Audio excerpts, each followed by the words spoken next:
Hey everybody, welcome to the Magic Weekly News Update for March 25th, 2019 on the Mana Leak. I'm Jonna as always, and we got a bit of news this week. There's of course a big event happening this weekend, and we got a new State of the Beta for Arena, so let's dive right in. Up first this weekend is the Mythic Invitational, the big $1 million tournament at PAX East, where Magic Esports is going to finally truly arrive, or at least the Wizards of the Coast version of it. We've of course had the Twitch Rivals event and whatnot.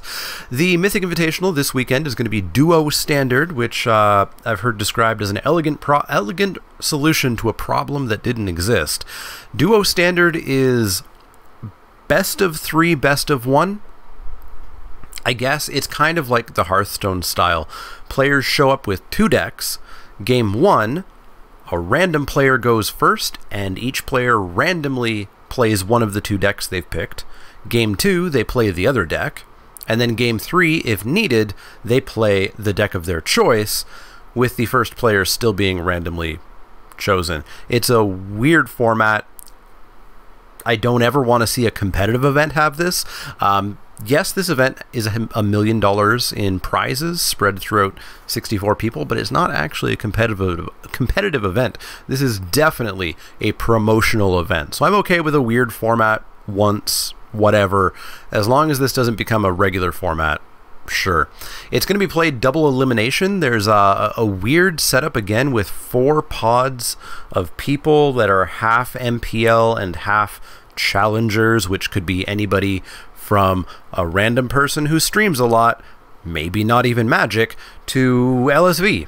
And Gabriel Nassif are in the challenger slots. And they each play each other in some... It's a mess. It's a mess. It's a mess. There's no two ways about this. It's a mess. It's a weird setup for a tournament. But again, it's a one-time thing. As long as this doesn't become the usual, I'm fine with it. As it is, it's a bit of a mess. And if you want to watch this mess, which I'll be watching for sure, you can watch it Thursday, 10 a.m. to 6 p.m. Eastern Daylight Time for Day 1, Friday 10 to 6, Saturday 10 to 6 for Day 2 and Day 3, and then Sunday at 10:30 a.m. to 11:15 a.m. is the War of the Spark PAX panel, where they're going to be revealing 16 cards, and I assume we're going to be getting a whole lot of information about War of the Spark, what's going to be happening, spoiler season's officially going to start, etc. So I'm going to be watching that for sure, so you should definitely watch it as well. And then immediately following that at 11:30 a.m. is the top 4, the semifinals and the finals of the Mythic Invitational, to see who walks away with that giant chunk of money. So, I do think it's a mess. I think Duo Standard's a really dumb idea. But again, it's a promotional kind of coming out event.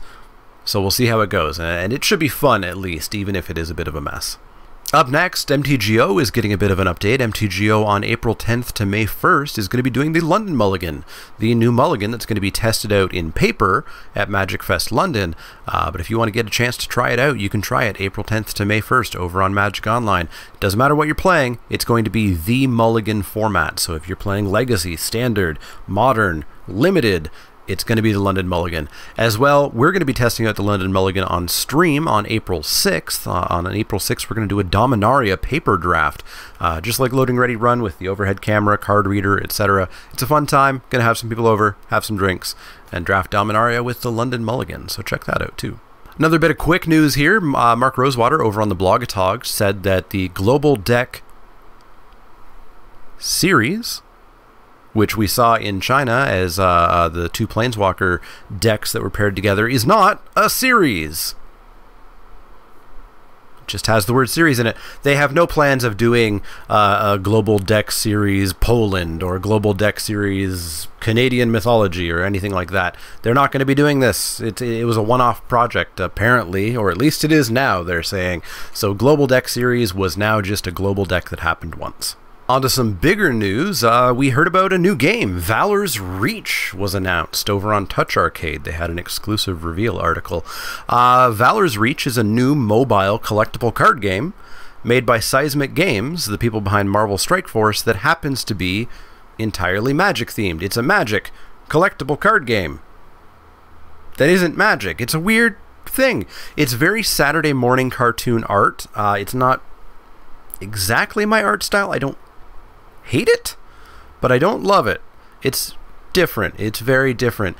It's got vertical play, which they really hyped up. I mean, I guess Hearthstone is played horizontally, but it's vertical. Ooh. And deck building will be featured, and that's about all that they talked about. There's a bit of a focus on planeswalkers with the art, so it sounds like maybe you're going to be sort of building your planeswalkers deck and fighting against each other, but it really looks like Hearthstone. The pictures that we have so far have a bunch of what appear to be creatures on a board that are attacking and getting blocked, and they have power and toughnesses, and there's counters on the side that appear to count up every turn, which seems to be like you're getting a mana every turn, like Hearthstone. It really seems like Hearthstone. I'm not going to lie. It seems like Magic the Gathering, except this time it's Hearthstone. It's not exactly my jam. We're going to have to get more information on what it's like, and it's going to be free, so obviously I'll try it.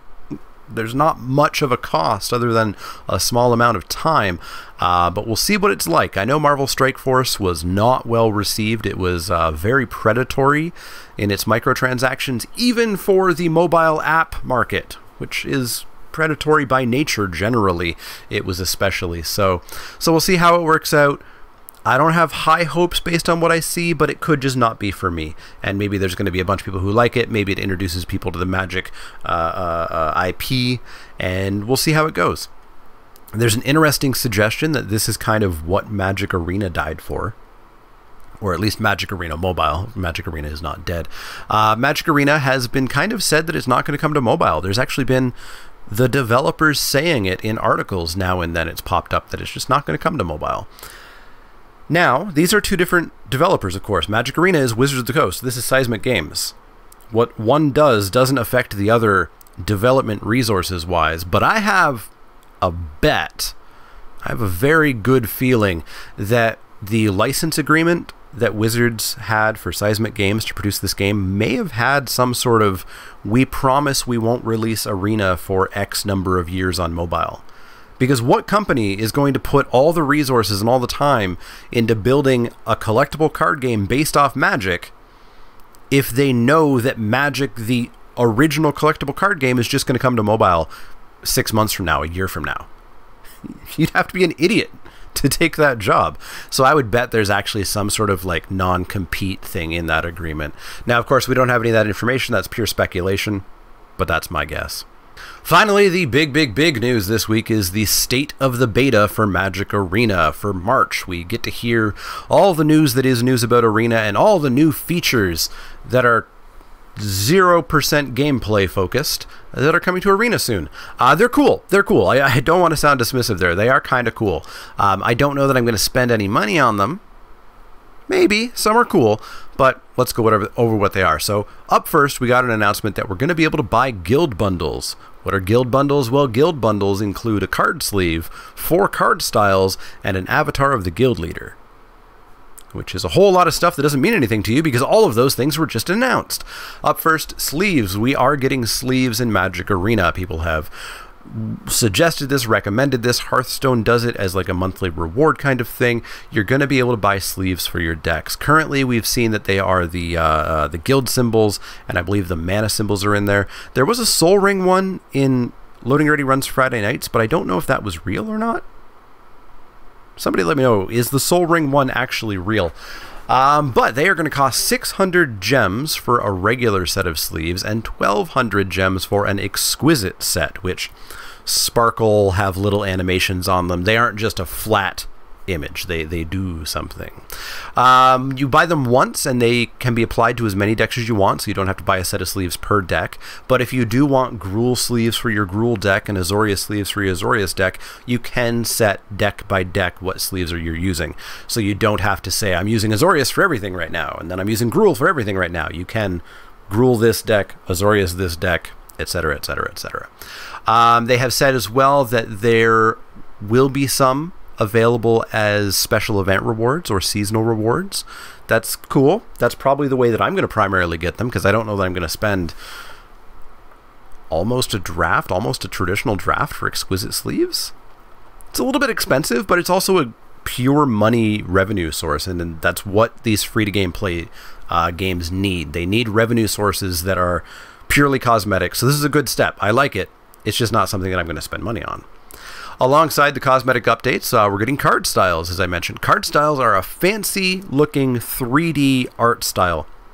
Basically, they parallaxed the art. So as you drag the card around the screen, it looks kind of holographic and like it has some depth to it. It's cool. It's cool. The prices, again, are a little bit high for me.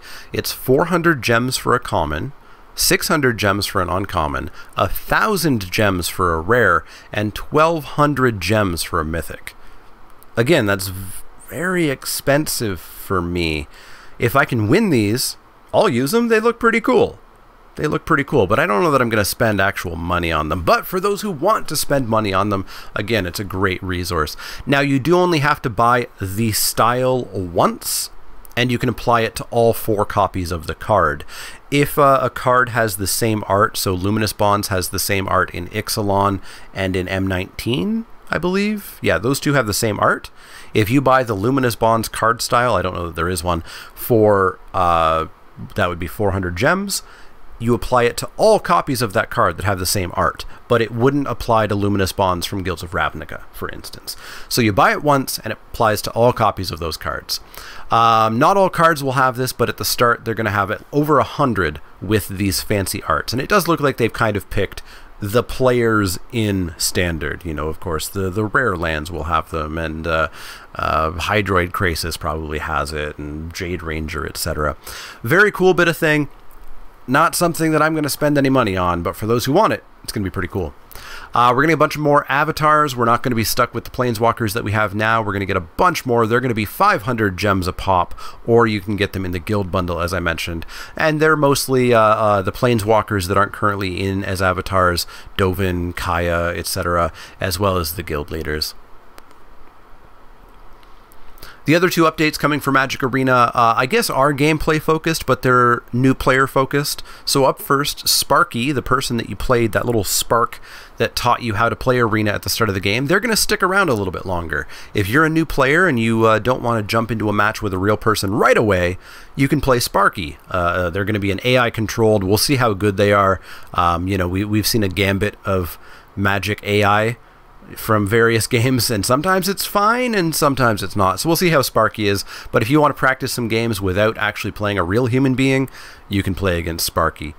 I'm not going to use it, but for new players, that's a very nice little thing. I know I really enjoyed playing against AI in Hearthstone when I was learning it, for example. And as well, there's going to be a new mastery tree. It's really cool art for this. It's a tree that has all, it looks like a skill tree from kind of like an Assassin's Creed game or something, with little bits that you fill in. And you fill those in by learning about the colors and the color combinations and what they do in different play styles. And it looks like it's probably going to be sort of an achievement tree. So you go through and you do these achievements. As you unlock them, you get cards and gold, etc. It's a way to onboard new players more than just being untap, upkeep, draw, discard, attack, you now know Magic, play. It's a way of getting them in a little bit more smoother and spending a bit more time letting them know. So again, it's not for me. I'm not a new player anymore. I don't need this. And don't worry, don't freak out. Those awards, if you're an existing player, when the update happens, you get them. You don't have to go through this tree. You're not going to miss out on these rewards. You're just getting the gold, the cards, etc. that you would have if you had gone through this. And for new players, they've got a much smoother, cool onboarding technique, which is fine by me. Great addition. So overall, no additions I care about. There's no changes to limited. There's no changes to prize payouts. There's nothing fixing the problems that I have with Arena. They're just introducing cosmetic stuff, which is fine. It's needed. It's a great revenue stream for them. It's just not something I'm going to spend money on. So let me know what you think of all this news this week. Let me know what you think of those cosmetic things. Are you going to pay for those? Is that what you want? I know that's what some people want. I know some people will instantly drop the, $30, $40, $50 it'll take to foil out their deck. Obviously cheaper, I guess, if you're foiling out mono blue than if you're foiling out Sultai or something. Are you going to buy avatars, sleeves, etc.? Let me know. Valor's Reach. Let me know what you think about that, because I don't know at all what to feel about that exactly. I'm not super optimistic, but I'll give it a try. And let me know if you're going to watch the Mythic Invitational this week. So down in the comments below, if you have any questions, comments, or suggestions, you can let me know. Otherwise, you can always find me on Twitch, Twitter, Facebook, all at the Mana Leak. Patreon.com/the Mana Leak if you want to back the channel financially. If you go over to inksgaming.com, you can use the promo code ManaLeak10, all one word, 10 as the number, to get 10% off your order and help the channel out. And if you like the content, click that thumbs up button. Click subscribe if you want to see more. And if you do have questions, comments, or suggestions, let me know. Otherwise, see y'all next time.